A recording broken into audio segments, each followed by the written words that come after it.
Assalamualaikum warahmatullahi wabarakatuh. Bismillahirrahmanirrahim. Nawaitu imtisalan li amrillah wa batigha alimardhatillah. Al-Fatihatu ila hadrati habibina wa syafi'ina wa qurrati a'yunina Sayyidina wa maulana Muhammad wa ala alihi wa ashabihi wa azwajihi wa dzurriyyatihi wa ahli baitihi al-kiram. Wa ila abaina wa ummahatina wa jaddatina wa ajdatina wa masyayikhina wa jami'i masyayikh darasmah wa khususan ila Sayyid Ali Asghar wa Sayyid Ali Akbar wa khususan ila Syekh Ahmad Thalha bin Abdullah Sattar wa usuli mawfura'ihima wa khususan ila Kiai Haji Ninabuddin Thalha wa ila Kiai Haji Lailah balanya Kiai Haji Sholihat Thalha wa ila jami'i muallifi kutubi durusina wa khususan ila Syekh Zainuddin Al-Malibari sahibi kitab Fathul Mu'in wa Syekh Abu Bakar Syato Ad-Dimyati sahibi kitab I'anati Talibin wa usulihim wa fara'ihim wa man intasaba ilaihim. Allahumma ghafir lahum warhamhum wa'afihi wa'fu anhum. Nafa'ana Allahu bi'ulumihim wa bi asrarihim wa bi barakatihim fid dharain amin. Lahumul Fatihah. A'udzu billahi minasy syaithanir rajim. Bismillahirrahmanirrahim. Alhamdulillahi rabbil alamin. Ar-Rahmanir Rahim. Maliki yaumiddin. Iyyaka na'budu wa iyyaka nasta'in. Ihdinas siratal mustaqim. Siratal ladzina an'amta 'alaihim ghairil maghdubi 'alaihim waladdallin. Amin. Rabbi ghfirni wa liwalidayya wa lil mu'minina amin. Rabbi shrah li sadri wa yassir li amri wahlul 'uqdatam min lisani yafqahu qawli. Wa sallallahu ala sayyidina Muhammad wa ala alihi wa sahbihi wa baraka wa sallam.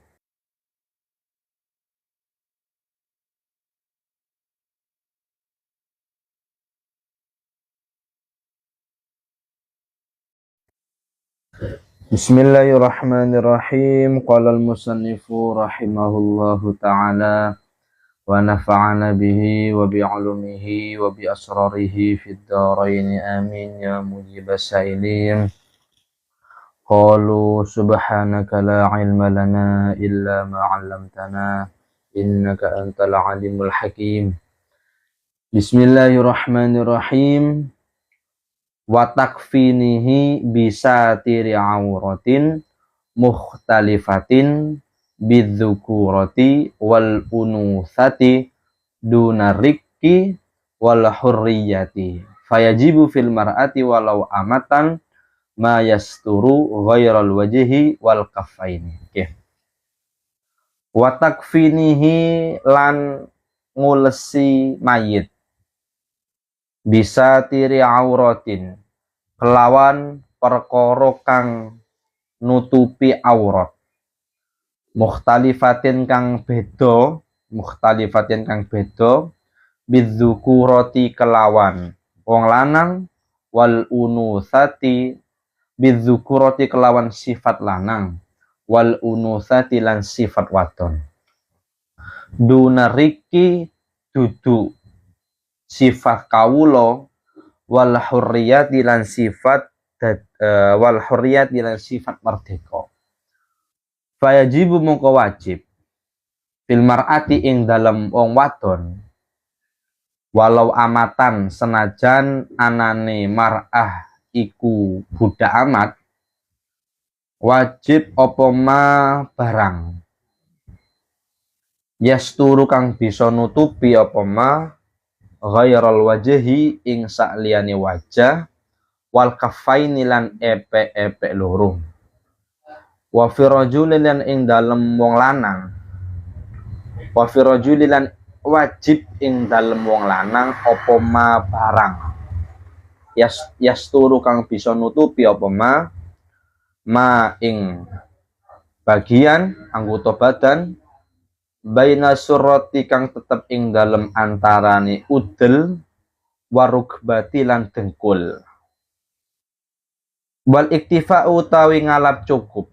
Wal iktifa'u utawi ngalap cukup bisa tiril aurati kelawan perkara kang nutup aurat, kelawan kafan kang nutup aurat. Iku huwa utawi iktifa iku ma pendapat sohahahu kang nyoheaken ing ma sapa An-Nawawiyu Imam An-Nawawi. Sapa An-Nawawiyu Imam An-Nawawi fi aksari kutubihi ing dalem luwe akeh-akehe pira-pira kitab Nawawi. Wa naqalahu lan nukil sinten Nawawi hu ing ma. Wa naqalahu lan nukil sinten Nawawi hu ing ma anil aksarina saking akeh-akehe ulama. Anil aksarina saking akeh-akehe ulama li annahu krana sak temene iktifa bisa tiril aurah, li annahu krana sak temene satiril aurah gitu nggih. Li annahu krana sak temene satiril aurah iku hakun hak lillahi ta'ala kedue Allah ta'ala. Lillahi kedue Allah ta'ala halimaha luhur sinten Allah. Bismillahirrahmanirrahim. Waalaikumsalam. Kemarin kita sudah membahas memandikan, sudah. Kemudian mensolati juga sudah. Memandikan sudah, mensolati sudah. Sekarang kita lanjut ke mengkafani. Jadi mengkafani jenazah itu sama hukumnya fardu kifayah. Jadi 4 perawatan mayit itu memandikan, mengkafani, mensolati, mengkubur itu hukumnya fardu kifayah. Yang mana fardu kifayah sudah saya terangkan pada pertemuan sebelumnya. Oke. Nah, mengkafani jenazah itu nantinya ada 2 pendapat. Oke. Ada 2 pendapat. Nah, sekarang kita membahas pendapat yang pertama dulu. Pendapat yang pertama ini yang akan saya bahas itu pendapat yang lemah. Pendapat yang tidak muktamad. Nah, pendapat yang pertama itu kain kafan wajibnya kain kafan itu cukup dengan kain kafan yang bisa menutup aurat. Jadi kalau perempuan ditutup semua badannya kecuali wajah dan kedua telapak tangan, meskipun perempuannya itu perempuan budak. Kalau laki-laki berarti apa yang ditutup auratnya laki-laki, yaitu badan bagian pusar sampai lutut. Nah, ini menurut pendapat yang pertama. Ini pendapat yang lemah gitu. Nah, jadi pendapat yang lemah ini mencukupkan kain kafan hanya menutup aurat. Itu wajibnya. Nah, wal iktifa'u bisatiril aurat. Ya, pendapat ini itu adalah pendapat yang disahihkan oleh Imam An-Nawawi di dalam beberapa kitabnya, dan pendapat Imam An-Nawawi ini juga menukil dari beberapa ulama. Nah, tetapi ini termasuk pendapat yang lemah. Kalau di dalam itu termasuk pendapat yang lemah. Di sini diterangkan hadza dhaifun. Hadza dhaifun. Ini adalah pendapat yang lemah. Itu, paham ya?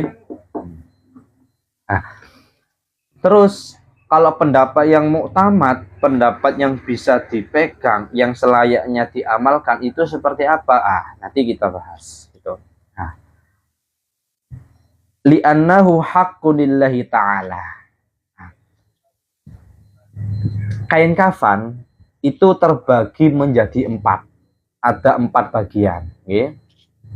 1, haqqullahi ta'ala. Haqqullah ta'ala ini kain kafan yang harus menutupi aurat.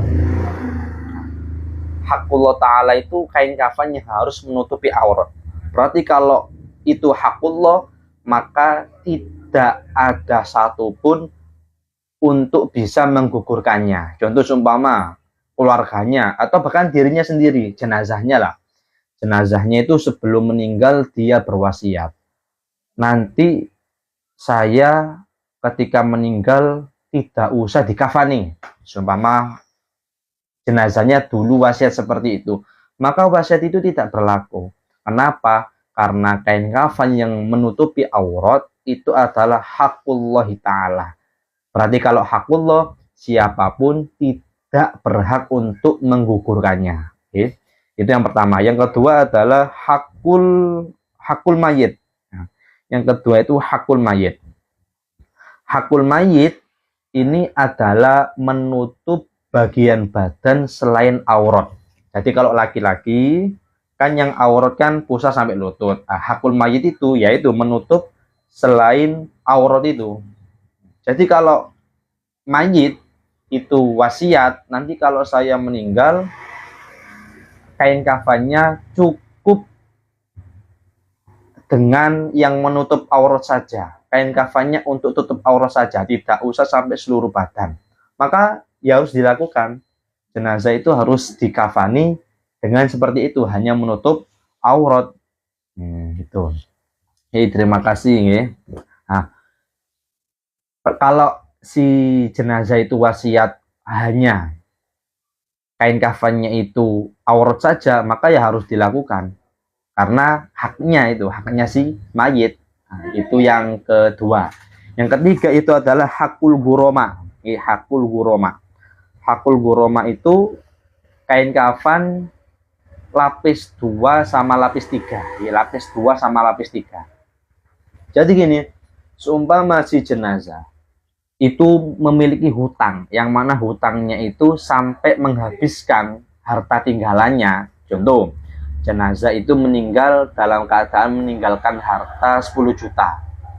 Kemudian ketika perawatan jenazah datang orang yang menagih hutangnya 10 juta itu, maka ketika si jenazah itu dikafani dengan 3 lapis, maka orang yang penghutang ini kreditur itu boleh untuk mencegah mengkafani sampai 3 lapis dengan ngomong gini, itu jenazahnya gak usah sampai lapis 3, 1 aja. Kalau sampai 3 kan nanti pembayaran ke saya berkurang nantinya. Itu boleh bagi kreditur atau penghutang untuk mencegah tersebut karena itu haknya. Yang keempat itu adalah hakul warosah. Yang keempat itu adalah hakul warosah, haknya ahli waris. Haknya ahli waris ini yaitu lapis melebihi 3. Lapis melebihi 3. Contoh lapis melebihi 3 itu kalau laki-laki dikasih imamah dan dikasih gamis. Jadi kalau keluarganya itu tidak setuju, tidak usah pakai imamah, gak usah pakai serban, sama tidak usah pakai gamis. Ya udah, boleh, karena itu adalah haknya si ahli waris. Gitu, paham ya? Nanti ada perbedaan pendapatnya. Sekarang kita bahas pendapat yang mu'tamad. Tadi kan pendapat yang lemah ya. Wa qala lan dawu sapa akharuna, pira-pira ulama kang meneh. Yajibu ing dawuh yajibu. Yajibu wajib. Monggo sapa iki pengen turu ini siapa? Yajibu wajib apa satru jami'il badani nutupi sekabehane badan. Walau rojulan senajan wong lanang. Walil gharimilan iku wenang kedue wong kang ngutangi. Man uzzaidi utawi nyegah, man uzzaidi utawi nyegah kain kafan kang ngeluwihi ala satiri kulil badani ing atase nutupi sekabehane badan. Ala satiri kulil badani ing atase nutupi sekabehane badan ya. Lazzaidi ora nyegah kain kafan kang ngeluhi lazzaidi ora nyegah kain kafan kang ngeluhi ala satiril aurati ing atase kain kafan kang nutupi aurat lita akudihi krono lita akudi amrihi krono kukuhi perintahi satiril bentar lita akudi amri krono kukuhi perintahi satiril aurat wa kaunuhu lan anane satiril aurat iku haqqon dati hak lil mayyiti kedue mayit binisbati kelawan nisbataken lil ghurama'i maring pira-pira wong kang ngutangi lil ghurama'i maring pira-pira wong kang ngutangi. Oh bentar tadi ada kesalahan marja nggih. Lita aku di amrihi nggih, lita aku di amrihi krana kukuhe perintahe satiri kulil badan nggih, satiri kulil badan. Lita aku di amri krana kukuhe perintahi utawa perkorone satiri kulil badan. Wa kaunuhu lan anani satiri kulil badan iku hakon dadi hak lil mayyit kedue mayit binisbati kelawan nisbataken lil ghurama maring pira-pira wong kang ngutangi. Nggih. Halaman 45. Nggih. 45. Kalau Anda pakai kitab ini itu halaman 45. Bismillahirrahmanirrahim. Nah, sekarang kita membahas pendapat yang mu'tamad. Pendapat yang mu'tamad mengatakan bahwasanya wajib jenazah itu ditutupi seluruh badannya meskipun laki-laki. Nah, meskipun laki-laki wajib menutupi seluruh badan jenazah meskipun laki-laki. Ini pendapat yang mu'tamad. Ini pendapat yang kuat. Dan inilah yang diamalkan di masyarakat kita. Itu. Karena gini, kalau menurut Imam Ar-Romli, kan tadi kan saya terangkan gini, hakullah itu cuma menutupi aurat. Kemudian hakul mayit itu menutupi seluruh badan. Jadi kalau si mayit itu menggugurkan haknya sendiri kan bisa. Nah, kalau menurut Ar-Romli, yang kedua ini itu juga hakullah. Jadi menutupi seluruh badan itu hakul adami dan juga hakullah. Jadi ketika jenazahnya sendiri itu menggugurkan, maka tidak bisa gugur karena di situ ada hakullah. Paham ya? Jadi yang kedua itu yang menutupi seluruh badan, kalau menurut Imam Ar-Romli itu hakullah dan juga hakul adami. Jadi ketika si jenazah itu menggugurkan haknya, masih ada hakullah yang tidak bisa digugurkan. Seperti itu. Jadi kalau menurut pendapat yang mu'tamad, jenazah wajib ditutup seluruh badannya, baik laki-laki maupun perempuan. Nah, walil gharimi man uzzaid ala satiri kulil badan. Nah, untuk orang yang menghutangi, untuk orang yang memiliki hak hutang, boleh mencegah kain kafan yang melebihi seluruh badan, yaitu lapis 2, lapis 3 boleh dicegah. Boleh dicegah. Tetapi kalau mencegah kain kafan yang melebihi menutup aurat, berarti kain kafan yang menutupi seluruh badannya, tidak boleh. Bagi orang yang punya hutang tidak boleh mencegah jenazah itu ditutupi seluruh badannya. Tidak boleh. Lita aku diamrihi, karena perintah tersebut atau perkara perintah untuk menutupi seluruh badan jenazah itu termasuk kuat ikhtilafnya di antara para ulama. Jadi itu termasuk sesuatu yang sangat-sangat diperintahkan, yang mana itu di antara para ulama itu sangat-sangat diikhtilafkan. Wa kaunuhu haqqan lil mayyit binisbati lil ghurama, dan menutupi seluruh badan itu menjadi haknya si mayit gitu. Nah, jadi saya ulangi lagi, kalau menurut pendapat yang pertama ini pendapat lemah, itu cukup dengan hanya menutup auratnya saja. Tapi kalau menurut pendapat yang mu'tamad itu harus menutup seluruh badan, ya, meskipun laki-laki. Kita lanjutkan.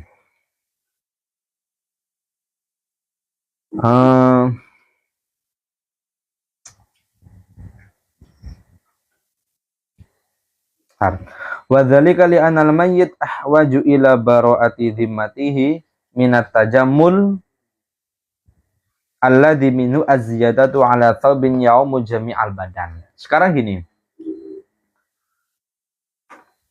Orang yang menghutangi, orang yang memiliki hak hutang itu tidak boleh mencegah jenazah ditutupi seluruh badannya, tetapi boleh mencegah si jenazah untuk dipasangi kain kafan lapis 2, lapis 3. Alasannya kenapa? Karena gini, si jenazah itu lebih membutuhkan hutangnya itu lunas daripada berhias diri. Si jenazah itu loh lebih membutuhkan hutangnya itu lunas, yang mana hutang ini nanti urusannya sampai akhirat, daripada cuma sekedar kain kafan yang mana ini cuma urusannya itu cuma di dunia. Itu alasannya. Kita lanjutkan. Wa akmaluhu utawi luwih sampurnane kafan. Wa akmaluhu utawi luwih sampurnane kafan lidzakari kedue wong lanang. Lidzakari kedue wong lanang iku salah satun telung lapis. Yaumu kang meratani apa kullun saben-saben suwiji minha saking salasa meratani al badana ing badan. Al badana ing badan.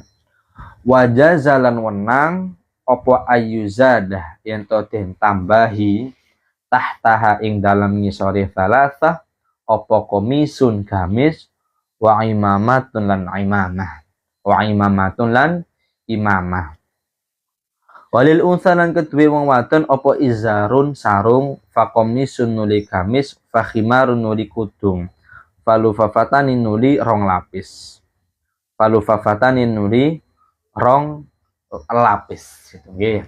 Teman-teman mohon dibantu dengan di like, di share ya, terima kasih. Kita lanjutkan. Tadi diterangkan minimalnya kain kafan itu harus menutupi seluruh badan. Nah, sekarang kita membahas sunnahnya yang lebih sempurnanya. Nah, kain kafan yang lebih sempurna itu terbagi menjadi dua, untuk laki-laki dan perempuan. Nah, untuk laki-laki itu menggunakan 3 lapis, yang mana setiap lapis itu menutupi seluruh badan si jenazah. Nah, di 3 lapis, setiap lapisnya menutupi semua badan si jenazah. Gitu ya. Kemudian kemudian boleh ditambahkan gamis dan imamah boleh.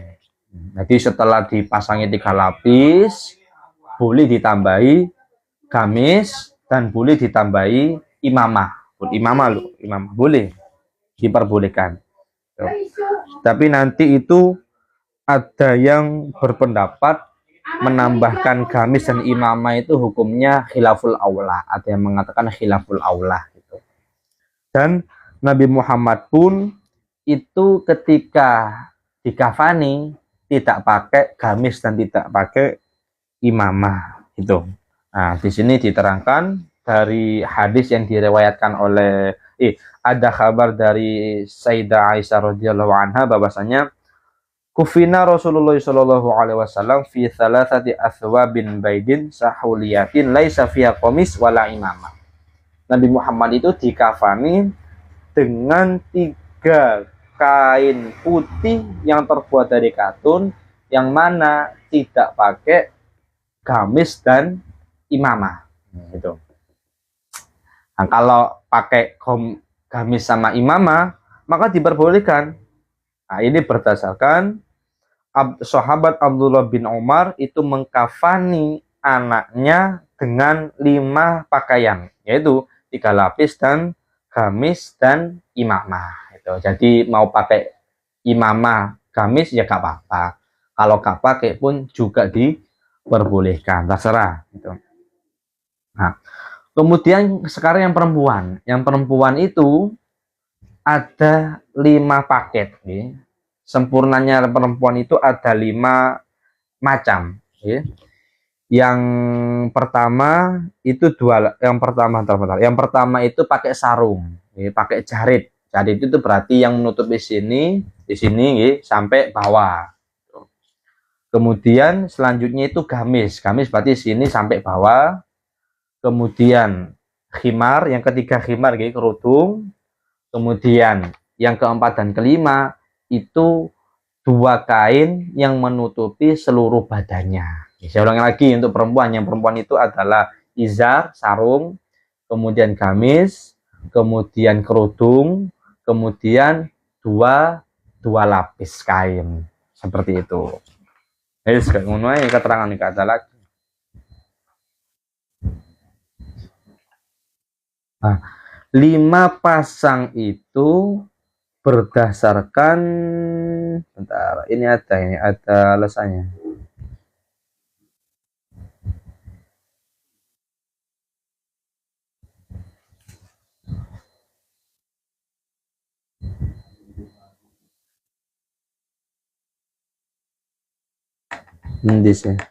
Nanti aja. Oke. Dan jangan lupa, ini termasuk yang dianjurkan. Ini termasuk yang dianjurkan. Sesudah kain kafan dipasang, dianjurkan untuk mentali. Mentali jenazah tersebut tadi ditali. Talinya berapa kali? Terserah, sesuai kebutuhan. Tujuannya apa? Tujuannya itu ketika jenazah itu digotong, kain kafannya itu tidak terbuka, kain kafannya itu tidak amburadul. Itu tujuannya tali pocong. Jadi tali pocong itu berapa kali? Terserah, menyesuaikan kebutuhan. Itu tujuannya apa? Tujuannya adalah supaya kain kafannya ketika dibawa, ketika ditandu itu tidak berserakan, tidak lungset, tidak kocar kacir, gitu, paham ya? Nah, untuk perempuan, khusus untuk perempuan juga dianjurkan ditali di bagian dadanya, ya, ditali di bagian dadanya. Itu tujuannya supaya kain kafannya itu tidak terbuka, gitu. Seperti itulah, nanti Anda akan tahu sendiri apa alasannya itu. Nah, nanti ketika sudah ditaruh di dalam liang lahat, talinya itu dilepas, okay? Talinya dilepas. Kita lanjutkan. Wa yukafanu lan den kafani dan ulesi sopo al mayitu mayit bima kelawan barang lahu kang iku kedue mayit lubusuhu utawi nganggo ma hayan hale isi urip fayazuzu mongko wenang opo harirun kain sutra wa muza'afarun lan kain kang den telesi minyak za'faron lil mar'ati kedue wong wadon wasobilan bocah cilik ma'al karohati sertani hukum makruh Ini monggo niki Ustadz Alif, monggo Robbani ya. Tore. Ya. Nah, jenazah itu harus dikafani menggunakan kain yang boleh dia gunakan semasa dia hidup. Jadi kalau laki-laki itu tidak boleh dikafani dengan kain sutra, gak boleh. Kenapa? Karena kain sutra tidak boleh dipakai oleh laki-laki.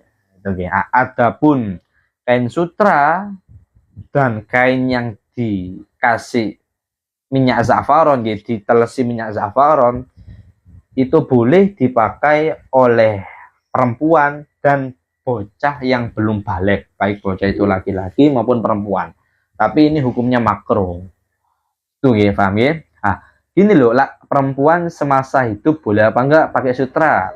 Boleh. Maka ya nanti ketika dikafani pakai kain sutra ya boleh. Tuh. Jadi kain kafan itu harus berbahan kain yang boleh digunakan jenazah semasa dia masih hidup. Tuh, paham ya? Tetapi gini, ketika ada laki-laki, dia itu mati syahid dalam menggunakan kain sutra, dan dia menggunakan kain sutra itu karena ada uzur, contoh seumpama gatal-gatal. Ketika perang dia gatal-gatal pakai sutra, kemudian dia meninggal dalam keadaan memakai kain sutra, maka ya udah, nanti ketika dikafani ya tetap aja kan namanya itu, tetap kain sutra yang ia pakai itu tidak usah dicoplok, tidak perlu dilepas gitu, tidak perlu dilepas.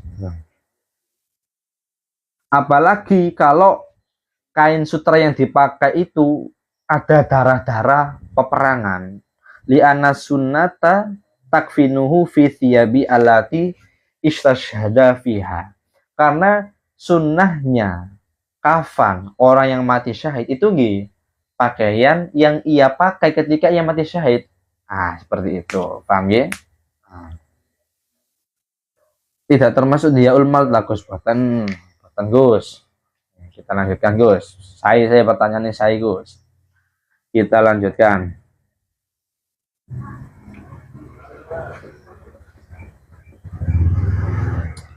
Wa mahallu tajhizi utawi biayane ngeramut mayit, biaya perawatan mayit. Wa mahallu tajhizi utawi biayane ngeramut mayit iku atirkatu bondo tinggalan, illa zaujatan kejaba bojo wadon, wa khadimaha lan pembantune zaujah, wa khadimaha lan pembantune zaujah. Fa'ala zaujin mongko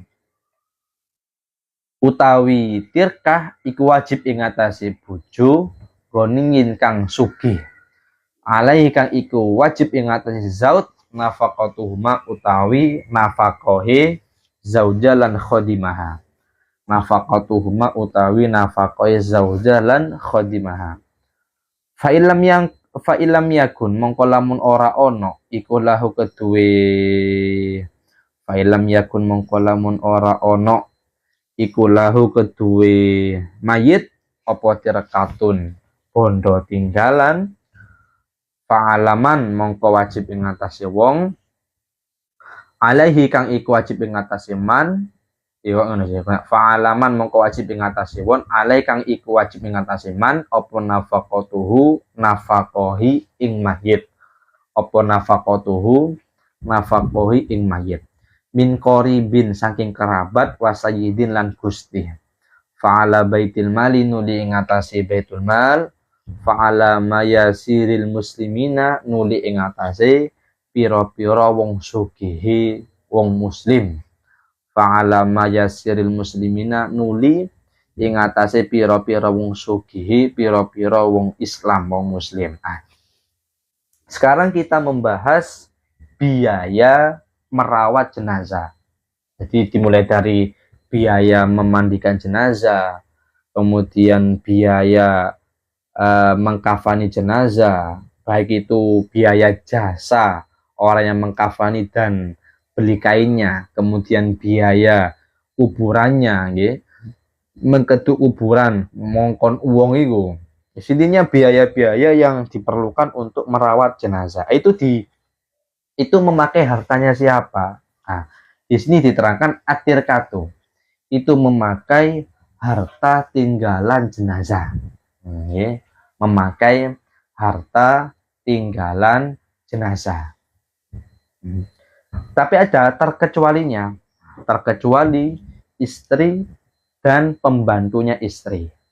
Jadi istri dan pembantunya istri ini kalau meninggal, biaya perawatan jenazahnya diwajibkan ditanggung oleh suami yang kaya. Suami yang kaya yang semasa hidupnya itu wajib menafakohinya. Itu paham ya? Contoh gini, siapa jenengnya? Zaid dan Fatimah nih, Zaid dan Fatimah. Ini suami, Zaid sama Fatimah ini suami istri. Fatimah itu Fatimah itu meninggal. Fatimah itu meninggal. Maka biaya perawatan Fatimah itu wajib ditanggung oleh Zaid karena suaminya. Gitu. Nah, suaminya itu wajib menanggung biaya perawatan Fatimah jika si suaminya itu termasuk suami yang kaya. Jika si suaminya itu termasuk suami yang kaya. Tapi gini, menurut ulama, suami yang ditinggal istri wafat itu otomatis bisa kaya. Otomatis bisa kaya. Kenapa? Karena nanti si suami itu bakalan mendapat mendapat warisan dari si istri itu. Jadi kalau seumpama si suami itu gak punya uang untuk pembiayaan perawatan jenazah istri, maka nanti ketika si suami itu mendapatkan warisan dari si istri, maka harta warisannya didapatkan suami ini langsung dibuat untuk perawatan jenazah seperti itu.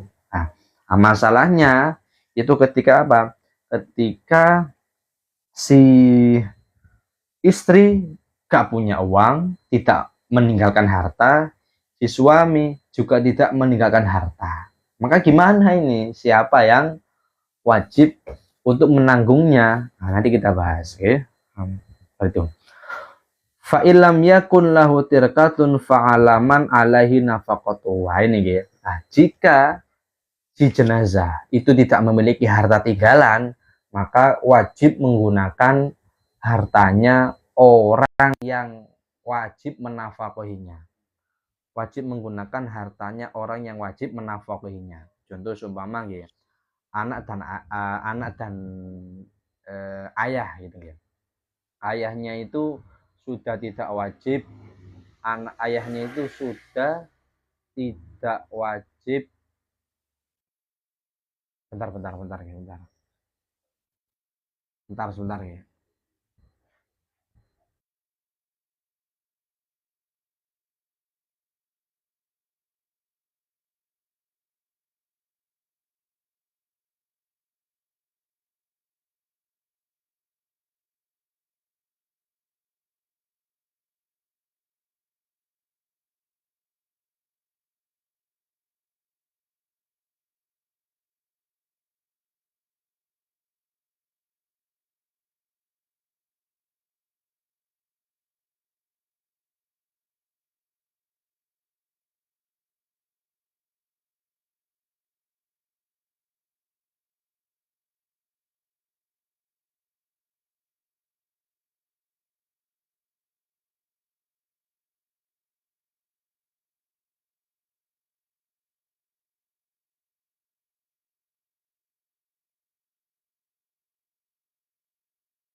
Oke, lanjut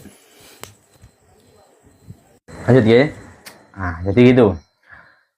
Ketika jenazah itu tidak memiliki harta yang ditinggalkan, maka perawatan jenazah biayanya itu ditanggung oleh orang yang wajib menafkahinya. Contoh, ayah dan anak. Maka ketika ayah itu meninggal, maka ya wajib, jika si ayah tidak memiliki harta tinggalan, maka ya wajib bagi anak untuk membiayai perawatan jenazah tersebut. Itu paham ya? Kita lanjutkan. Bagaimana kalau seumpama orang yang menafkahinya pun juga tidak memiliki uang? Anaknya kan itu kan kabeh. Maka fa'ala baitil mal, maka wajib untuk baitul mal. Baitul mal itu lembaga yang mengurus keuangan. Ada yang mengatakan APBN, ada yang mengatakan apalah, saya kurang paham nih. Sebetulnya Indonesia itu baitul malnya siapa? Intinya nih, kalau yang saya pahami Basnas itu ya termasuk baitul mal. badan amil zakat nasional. Jadi kalau sekeluarga itu ternyata ya sangat-sangat gak punya uang, maka diambilkan dari Baitul Mal, diambilkan dari lembaga sosial seperti Basnas itu. Kalau ternyata Baitul Malnya juga gak ada, maka fa'alam mayasiril muslimnya, maka diambil dari hartanya orang-orang muslim yang kaya. Diambilkan dari hartanya orang-orang muslim yang kaya, seperti itu. Jadi itu urutannya apa tadi? Hartanya si jenazah itu sendiri. Kalau si jenazah gak punya harta, maka menggunakan hartanya orang yang wajib menafkahinya. Kalau orang yang menafkahinya itu ya gak punya harta, sama-sama gak punya uang, maka Baitul Mal. Kemudian kalau Baitul Mal gak punya uang, lanjut diambilkan dari uangnya, hartanya orang-orang muslim yang kaya gitu. Kecuali istri sama pembantunya, istri dan pembantunya itu diambilkan dari hartanya si suami gitu. Wa yahrumulan haram apa at-takfinu ngafani, fi jildin ing dalam kulit, in wujud dalam muntin temu apa ghairuhu liyani kulit, wa kadzan iku koyo mengkono-mengkono jildu atinu utawi endut, wal hashishulan suket, fa ilam yujad mongko lamun ora den temu apa saubun dodot, wajaba mongko wajib apa jildun kulit, summa hashishun nuli suket, summa tinun nuli endut, fima ing dalam keterangan isad haroh kang wis jelentrekaken ing mas sapa Syekhuna Kurito Syekh Ibnu Hajar Al-Haytami nggih. Haram kain kafan menggunakan kulit jika masih ditemukan selain kulit. Ada kain kok pakai kulit.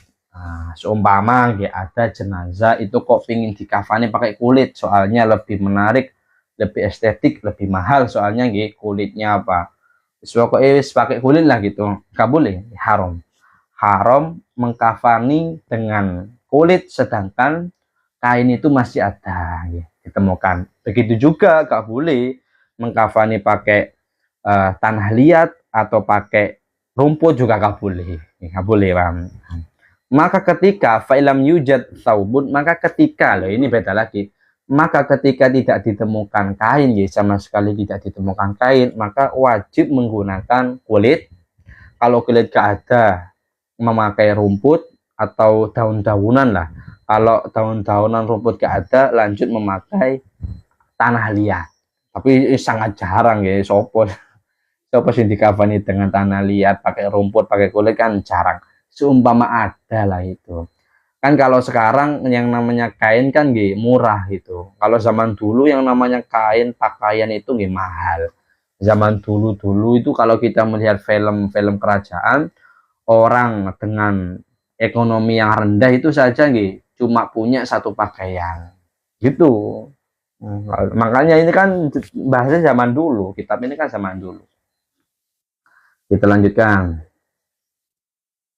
Wa yahrumulan haram apa kitabatu syai'in, nulis wiji-wiji minal Qur'ani saking Al-Qur'an, wa asma'illahi ta'ala lan piro-piro asmani Allah ta'ala, alal kafani ing atase kafan, alal kafni ing atase kafan. Wala ba'salan ora bahaya bi kitabati kelawan nulis syai' beriki kelawan itu, li'annahu korona sak temeni rik iku la yasbutu ora tetap apa rik, iku la yasbutu ora tetap apa rik Haram menuliskan sesuatu dari Al-Qur'an atau menuliskan nama-nama Allah Ta'ala atau nama-nama Nabi atau nama-nama malaikat ditulis di kafan, nggak boleh, haram. Kenapa kok haram? Karena ditakutkan nama-nama a'zam itu nama-nama yang dimuliakan itu terkena najis. Dari mana najisnya? Dari tubuhnya si jenazah itu. Kan nanti ketika di dalam kuburan yang namanya jenazah kan pasti kan membusuk, nanti keluar darahnya, keluar nanahnya, nggak boleh gitu. Nama yang begitu mulia gitu, nama Al-Quran, nama Allah, nama malaikat, nama Nabi kok dituliskan ditulis di kain kafan yang mana nantinya akan terkena najis, nggak boleh gitu. Tidak diperbolehkan gitu, nggak boleh. Nah, soalnya ada yang nulis zaman dulu itu, ada di sini diterangkan gini, ada yang nulis la ilaha illallah, ini apa di sini tulisannya, ada yang nulis gini, la ilaha illallah wallahu akbar, la ilaha illallah wahdahu la syarika la lahul mulku wa lahul hamdu, la ilaha illallah wala haula wala quwata illa billahil aliyil azim. Ada yang menulis seperti itu dulu di sini ya. Menurut keterangan ini ada. Nah, dikomentari oleh para ulama nggak boleh ya. Tidak boleh nulis seperti itu karena ditakutkan terkena apa? Terkena najis gitu ya. Nah, tetapi kalau ditulisnya itu menggunakan air atau di sini dicontohkan menggunakan air liur, itu diperbolehkan. Kenapa kok diperbolehkan? Karena nanti tulisannya itu tidak tetap ya, tulisannya itu nantinya akan hilang seperti itu. Jadi nulisnya kalau pakai air ya air apa-apa. Kita lanjutkan, wa aftalan awit fahwa, wa aftalan awit fatwa sapa Ibnu Sholah, Imam Ibnu Sholah, bihormati satril janazati, bihormati satril janazati kelawan harome nutupi jenazah, biharirin kelawan sutra, walau imro'atan senajan iku wong wedok, kama yahrumu kaya olehi haram ya, kama yahrumu kaya olehi haram apa tazinu baitiha, mais-maisi omani imro'ah, biharirin kelawan sutroh, biharirin kelawan sutroh, wa khalafahulan nulayani hu ing Ibnu Sholah sapa al-Jalalu al-Bulkini, Imam al-Bulkini, sapa al-Jalalu al-Bulkini, Imam al-Jalal al-Bulkini. Fajawaza nuli menangaken sapa al-Bulkini al-harira ing sutra, fiha ing dalam imro'ah, wa fitiflilan ing dalam bocah, wa tamadahulan tetanggenan hu ing wa tamadahulan tetanggenan hu ing al-Jalal al-Bulkini sapa jampun golongan ulama, sapa jampun golongan ulama, ma'a annal qiyasa sertane sak temeni qiyas iku al-awalu qaul kang pertama, iku al-awalu pendapat kang pertama. Oke, sekarang kita bahas lanjutannya. Imam Ibnu Sholah berfatwa tidak boleh nih, haram menutupi jenazah dengan kain sutra meskipun jenazahnya itu perempuan. Gak boleh nih, gak boleh. Kan tadi kan untuk keterangan yang pertama boleh nih, kalau perempuan sama anak kecil boleh dikafani dengan kain sutra, tetapi hukumnya makruh. Ini kalau menurut Imam Ibnu Sholah tidak boleh, haram menutupi jenazah dengan kain sutra meskipun jenazahnya itu perempuan. Loh, kok bisa haram? Karena Imam Ibnu Sholah itu mensamakan dengan haramnya menghiasi rumah dengan kain sutra. Jadi kalau ada rumah ya, kok rumahnya itu di apa ya, tembok-temboknya itu dilapisi dengan kain sutra, itu hukumnya haram, jelas haram ya, jelas haram. Nah, Imam Ibnu Sholah itu menghukumi jenazah tidak boleh ditutup dengan kain sutra meskipun perempuan, itu menyamakan dengan haramnya menghiasi rumah dengan kain sutra. Tetapi oleh Imam Al-Bulkini disanggah, maksudnya disanggah itu berbeda pendapat. Nah, Imam Al-Bulkini itu berbeda pendapat dengan Imam Ibnu Sholah, berbeda pendapat. Apa pendapatnya? Imam Al-Bulkini yang membolehkan kain sutra dipakai oleh jenazah perempuan dan jenazah anak kecil, boleh gitu. Dan pendapatnya Imam Al-Bulki inilah yang dipegang oleh golongan para ulama, yang dipegang oleh kebanyakan para ulama. Intaha wallahu a'lam bishawab. Alhamdulillah. Monggo teman-teman, mungkin ada yang ditanyakan, nanti 20.30 kita off ya, soalnya saya ada apa namanya, ada acara, ada kegiatan lah gitu, ada keperluan. Kok acara kan formal gitu, ada keperluan. Oh, ini kurang semangat saya soalnya agak lemas.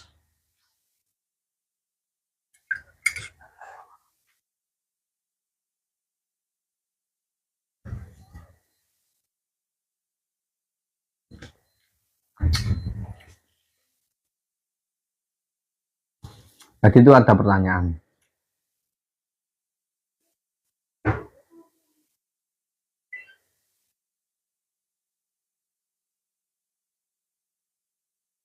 Nah ini ada yang bertanya, namanya gak tahu siapa ya. Ada apa enggak ini orangnya? Ya gak apa-apa, tak bacakan. Bang, di surga kan bisa apa saja ya? Betul. Apakah bisa di surga bikin dunianya sendiri? Ya bisa, bisa. Kamu di surga buat kota sendiri. Kamu namanya apa? Kita serah boleh. Intinya itu perkara-perkara yang mungkinat, perkara-perkara yang mungkinat bisa. Yang nggak bisa itu perkara-perkara yang mustahilat, nggak bisa. Contohnya apa? Nah, nanti saya di surga ingin jadi Tuhan, nah nggak boleh, itu namanya mustahilat, gitu ya. Nanti di surga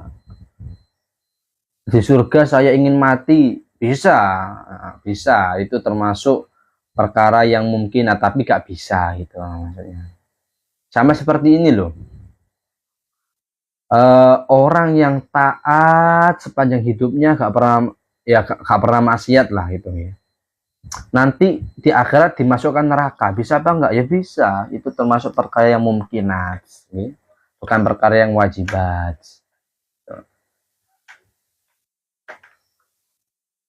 Perkara yang wajibat itu gitu, Tuhan cuma satu, yaitu Allah. Tuh.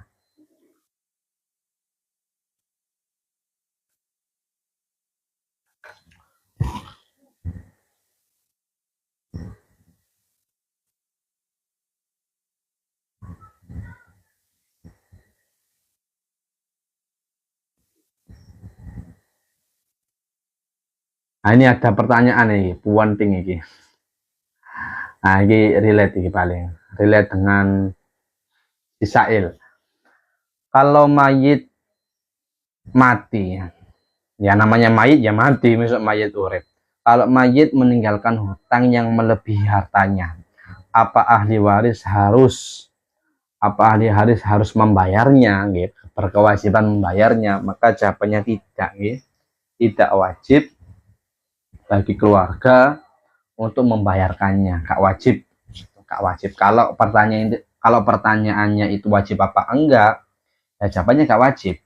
Tapi kalau adabnya sebaiknya gimana, sebaiknya gitu, dibayar sesuai dengan kemampuan gitu ya.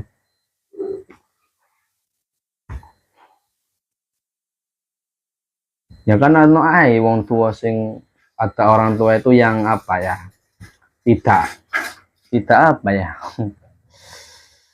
ada orang tua itu yang agak agak durhaka gitu. Ya bukannya agak durhaka gitu. Ini kalau di hadis Nabi kan ada pernah cerita Nabi itu ada orang tua yang durhaka kepada anaknya gitu. Termasuk orang tua yang kurang baik itu yaitu meninggalkan hutang dan mewajibkan anaknya untuk membayarnya. Kalau seumpama memang hutangnya untuk keluarga wajar gitu. Kalau hutangnya itu untuk senang-senang untuk dirinya sendiri, kok nanti bayarnya dilimpahkan ke keluarganya, anaknya, itu yang kurang wajar itu. Itulah. Jadi kembali ke pertanyaan, apakah wajib bagi anaknya untuk membayarnya? yang melebihi dari yang melebihi dari warisannya itu jawabannya tidak wajib. Tapi kalau adabnya sebaiknya gimana nggih, terserah itu individu nggih, terserah panjenengan sedaya. Kira-kira gimana? Baik dibayarkan atau tidak?